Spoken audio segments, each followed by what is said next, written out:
Hello YouTube and welcome to another edition of Nothing to It But to Do It. My name is Isaac and I'm here to talk to you about financial independence, financial freedom, financial knowledge, and also financial responsibility.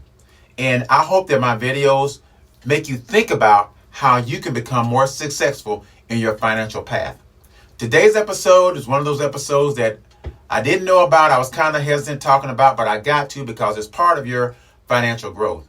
And that is Trump's big, beautiful bill. Now, why did I not want to talk about this subject? Because people get emotional anytime you bring up something that is political. And I'm going to start this off by saying, listen, I'm not a Democrat. I'm not a Republican. I'm not a financial advisor, nor am I a financial planner or consultant. I'm a guy who retired at age 55 through financial responsibility, through financial planning and financial discipline. It would be wrong of me to not discuss this bill to tell you how it affects you in your finances. For instance, if you're in the group of the haves, this big, beautiful bill has some nice things in it for you. If you're in the group of the have-nots, you got a lot of work to do because there's going to be a lot of things that's going to affect you negatively in this big, beautiful bill. So let me start out by the first thing, the tax brackets. The tax brackets are going to remain the same as they were in 2017. So you don't have to worry about that tax bracket that was going to expire at the end of this year and go back up to a different tax bracket. Whatever tax bracket that you were in, provided you have the same income, you're going to be in that same tax bracket. But there are some things that are added to it. The deductions. The deductions now, if you're single, is $16,750. If you're married, $33,500. Now, those deductions will expire in 2028 unless they extend them. But let me tell you what that means if you are a person who is middle class and let's say you're making $100,000 a year and you're married. If you're making $100,000 a year and you're married and you get this deduction of $33,500, all of a sudden your adjusted gross income is going to be about $66,500, which will put you in the 12% range for your taxes. So you see how you're going to pay less taxes with that deduction. And if you're like me and you're retired and you're on a pension and you also have investments, that goes a long way in keeping you underneath that next tax bracket, which will put you into the 22 percentile range. Now, the next thing is the child tax credit. Child tax credit is $2,200 per child, inflation adjusted. Now, it was $2,000. They bumped it up $200 more. Now, the one thing you got to know about this, here's the change, and I put it in asterisks. The Social Security number is required for that child and at least one of the parents. So you see where we're going with this? If your child doesn't have a Social Security number or if both you parents don't have a Social Security number, you need not apply for this child tax credit. The next thing, the senior bonus, and this is the one that's going to be really nice for those seniors who are on Social Security and are getting taxed at a higher tax rate because they will tax up to 85% of your Social Security if you reach a certain threshold. Now, they're going to give you $6,000 deductible if you're single, $12,000 if you're married. Now, how does that affect you? Let's go back to where I was telling you about if you got the $100,000, right? Let me just get this in pen form. Okay. So you have made $100,000. You and your spouse. Now, you're going to get $33,500. That's already going to be from your standard deduction deducted from there. Now, that's going to give you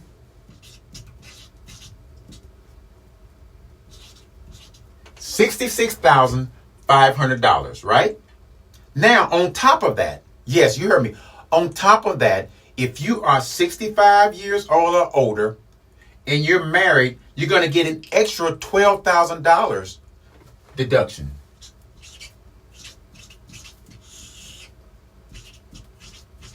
That is going to get you to $54,500. Now, at $54,500, you are well within that 12% tax bracket. If you have investments, you can now go up to about let me see what the merit filing jointly end is for 2025. You can go almost up to people $40,000 extra that you can get out of your investments, and you're going to still be in that 12 percentile tax range. You see how powerful that is?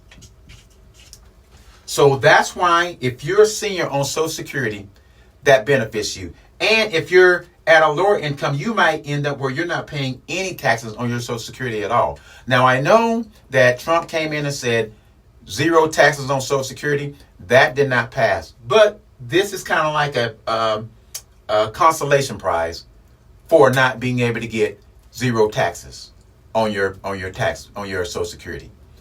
The next is tips and overtime. Now, for tips, you get $25,000 up to that you can deduct. For overtime, $12,500 if you're single, $25,000 if you're married. However, this does have a phase out. And let me go back to this. For your senior bonuses too, there's a phase out. If you make more than $75,000 a year, they'll start to phase out the $6,000. If you make over $150,000 if you're married, they'll start to phase out the $12,000. But for most of the people that's on this channel, I don't think I'm talking to rich people or ultra rich people. I think I'm talking to middle class people and some upper middle class, where you're going to fall underneath that $150,000 phase out once you hit that deduction. So I think you're going to be okay.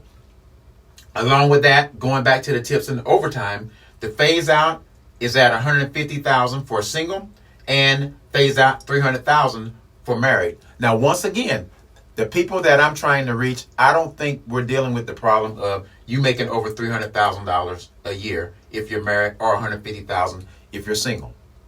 So that is what is going to give you for tips and for overtime. Now, here's another caveat they put in that's kind of unique. Car loan interest. You can deduct up to $10,000 of interest of your car loan till 2028. Now, the caveat with that is that it's only going to be new vehicles made in the USA after Trump signed the bill. So what does that mean for you? That means that any car that ended its assembly in the US, because let's be real, folks, we all know that cars are made from all over the world and they come back here to hit the assembly line. So if that car ended up with its ending manufacturing being ended in the United States, then you can now get this car loan interest to you can write off this car loan interest up to $10,000 per year. Now, let me talk to you and give you a little caveat, because y'all know how I am. I keep this stuff real. People, if you live in paycheck to paycheck, that does not give you a reason to go out and buy a brand new car thinking, ooh, man, I'm going to save on this interest. Because the interest is not going to warrant the debt that you go in to get the new car. Just want to put that little caveat in, because like I said before, y'all, I'm going to tell you how it really is. Now, state and local taxes, called SALT, it used to be that you can deduct up to $10,000 of that.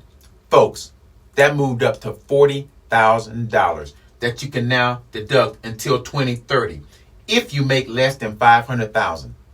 Now, if you are a high earner, upper middle class rich, this is going to be nice for you. And here's why. Because if you got a high state tax or high property taxes in your state, this is going to save you a lot of money. That's a $30,000 increase in the amount that you can deduct from what you paid in state and local taxes. So that is going to be a really nice gift for you if you're a high earner or upper high earner. Now, self-employed and small business, they kept the 20% deduction, but also on top of that, they also gave you $400 minimum deduction if you have $1,000 or more in qualified business interests.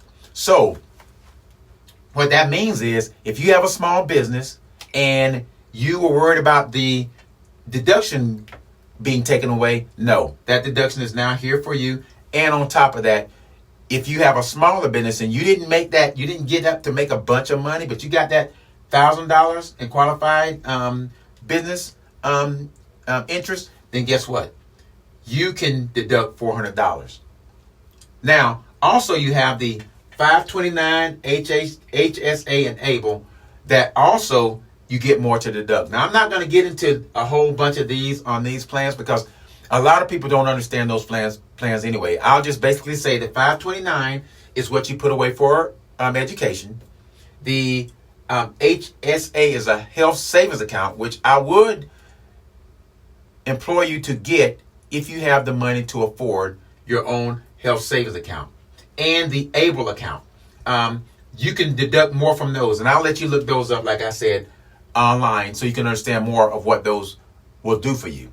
However, this is basically what the Trump's Beautiful Bill does for you if you're in the haves bracket.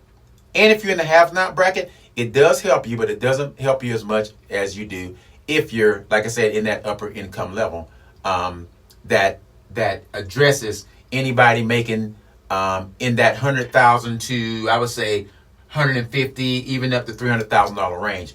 This bill works for you. Now I want to talk about how the bill affects the have-nots.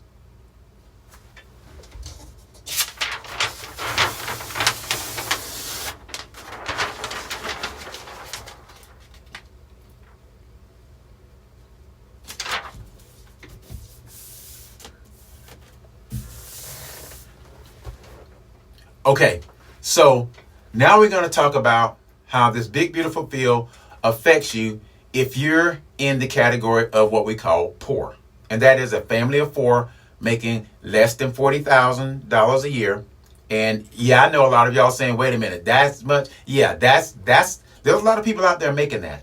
But I would even gather to say, if you're in a family of four and you're making $60,000 a year, this is also going to hit you in the same way, because the way the system is made, you have to report your earnings, and that is the basis of how you get your benefits from the government. So we're going to start out with SNAP, aka what I call food stamps, because I'm gonna give you real talk. We talk about people that's on food stamps. People that are on food stamps, you need to understand something. You're going to get recalculated every 3 years now for how much food stamps you get. Now, it used to be 5 years. They're cutting that back to 3 years, which means that every 3 years now, they're going to come back to you and recalculate. If you have less children, more money, less money, now that's going to be affected every 3 years now.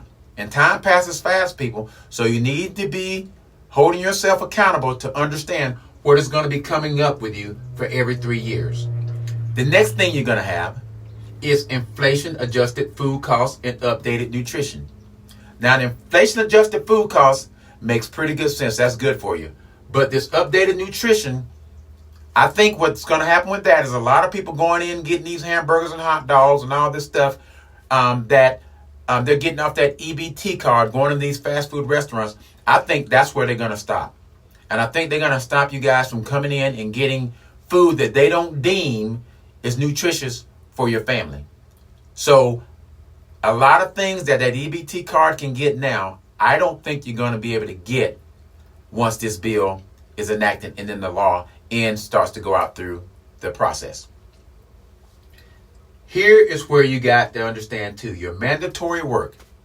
Your mandatory work has changed. It used to be from 18 to 49, you got to get work. Now it's 18 to 54. So they've added in another 5 years. So if you're in your 50s and you're thinking, okay, yeah, I'm good now, I'm going to sit back. No. You have to go out there and get that mandatory work. Now that is phased in between 2025 and 2027, but you need to be aware that that age limit has changed. And here's the thing that's going to hurt the most. The SNAP and the food stamps, the states are now going to cover a larger share of the cost because the feds have said, look, we're not going to keep giving money to the states anymore. We're going to cut the amount that we're giving and we're going to give a lower amount. Now, that lower amount means you got to make up that money somewhere. Well, where are they going to make it up? The states are going to have to make it up either through taxes or some other type of revenue. And if they can't make it up, guess what? You're not going to get money that isn't there. And that's where you're going to start to see the hurt. Because when you're dealing with states like Alabama, Mississippi, the poor states, those states don't have money. And a lot of people in these poor states don't understand something.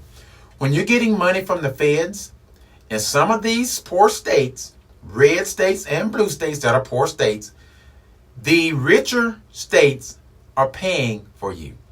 The ones that have the bigger money going to the feds is taking money from places like New York and California, and they're sending it to places like Alabama, Mississippi, because those places don't have enough money to cover those benefits. Now, that the feds have cut, the states are individually going to have to be responsible for that. So just get ready, because there's going to be some major cuts coming into that SNAP program. And along with that SNAP program and food stamps, you're dealing with free lunch as well. So if you're in a poor school district that a lot of kids have free lunch, look for those schools to start having their budgets cut, because they're not going to be getting the money that is there for those kids anymore from the feds. A lot of it is going to be looking for the states to now cover that cost. And if the states don't have the money, they can't cover those costs. The next thing, Medicaid. Medicaid, for lack of a better term, folks, equals poor people, because you got to be at a certain level of income in order to get Medicaid, and it's a low income. Now, they're going to have over $700 billion in cuts over the next 10 years. Here's what that means for you guys. You are now going to have less money to go to the doctor or to the hospital. And also mandatory, you heard me, that means you have to work at least 80 hours a month working or training in order to get your Medicaid if you're able to work. And that is from age 19 to age 64. Now let me talk to you. If you're age 62 and you got your Social Security early, you don't get Medicare until 65. So between ages of 62 and 65, you have to go to work to get that Medicaid. Otherwise, you're not going to be able to get. So now, if you get off the Medicaid rolls and you go to the Obamacare roll or the Affordable Care Act, you're going to have to pay even more money there, because the subsidies provided by Biden, those subsidies are now gone. So you're going to have to pay more. So if you can't get there, now you don't have Medicaid, and now you don't have the Affordable Care Act or Obamacare. So a lot of people are going to come off those medical rolls. Now, what is that going to do for you if you live in a small town with a little county hospital that only caters to mostly Medicaid people? Those hospitals are going to lose funding, and they're going to lose money. So they're going to basically be closing down. Don't kill the messenger. I'm just telling you what the reality of it is. Like I said, I'm not political. I'm letting you know this. And this is why I tell people all the time, you need to start getting your financial affairs in order. Stop relying on the government to take care of you, because at any given time, they can take that stuff away. The other thing is, now they're giving you a 6 months eligibility check. Now, what that means is, every year, once a year, starting in November, you have to go in and re-up for your insurance, or for your Medicaid, or for your Medicare. Well, not if you're on Medicaid anymore. Now, if you're on Medicaid, they're going to check you every 6 months. That's going to be up from once a year.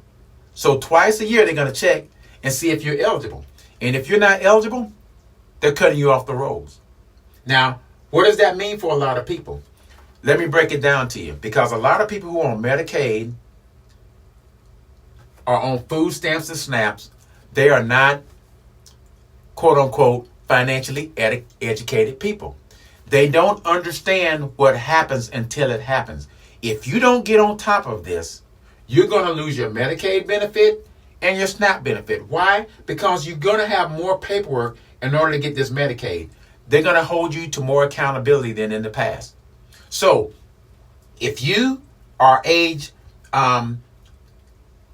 60 and you haven't had to have 80 hours a month, and you didn't pay attention, and you haven't been watching, and you haven't been listening to what people are saying, and you don't go out and do that, they're going to cut your Medicaid. Oh, I forgot to mention too, parents too.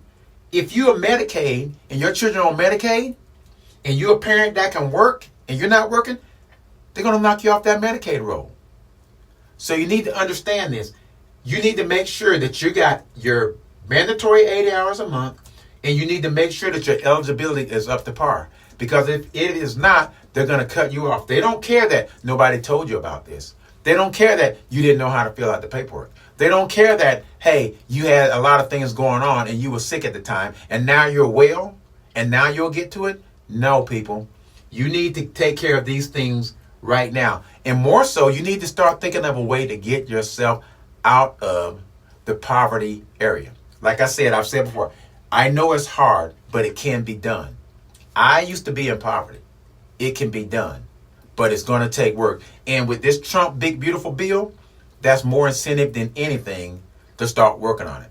Because now, people, you are starting to get in a situation where these things are getting cut and more restricted, and you're not going to have access to it. The other thing, student loans.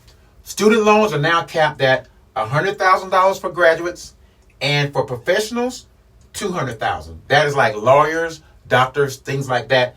You can borrow up to $200,000 for federal loans. Now, what does that mean?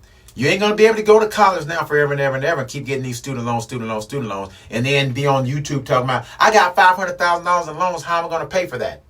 The only way you're going to get those loans is through private loan companies. So understand that you're going to be capped off at $100,000. If you're just going in and getting a regular degree, don't know what you're going to do with yourself, and $200,000 if you are going to be a lawyer or a doctor. So that's going to stop, in the mind of this bill, a lot of people from going in and getting into this debt that they can't pay off because they spent $300,000 to get a degree in a job that only pays them $50,000 a year.